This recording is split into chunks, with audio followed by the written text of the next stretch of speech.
Hello everyone, আসসালামু আলাইকুম। আমি সুরাইয়া, আপনারা দেখছেন বিডি স্পোর্টস নিউজ।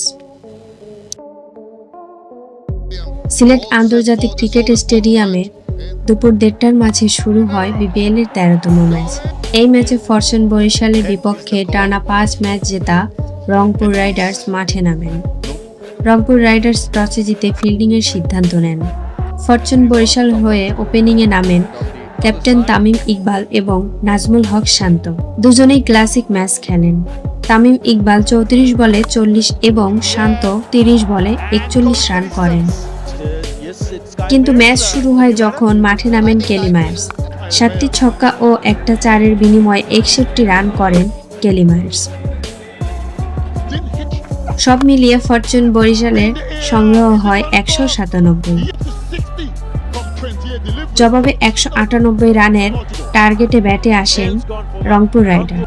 রংপুর রাইডার্সের হয়ে ওপেনিংয়ে ব্যাটে আসেন তৌফিক খান এবং আগের ২ ম্যাচে দুর্দান্ত ইনিংস খেলা অ্যালেক্স হেলস।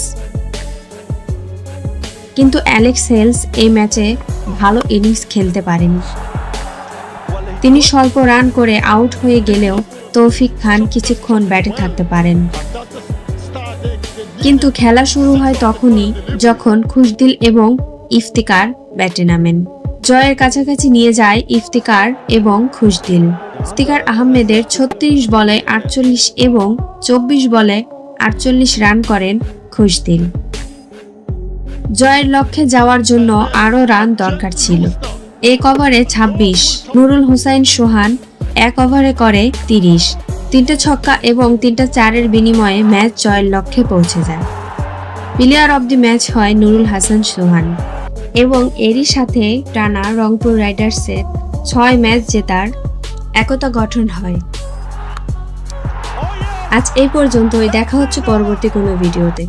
ভিডিওটি ভালো লাগে লাইক এবং শেয়ার করতে ভুলবেন না। পরবর্তী ভিডিও পাওয়ার জন্য চ্যানেলটিকে সাবস্ক্রাইব করুন। আল্লাহ হাফেজ।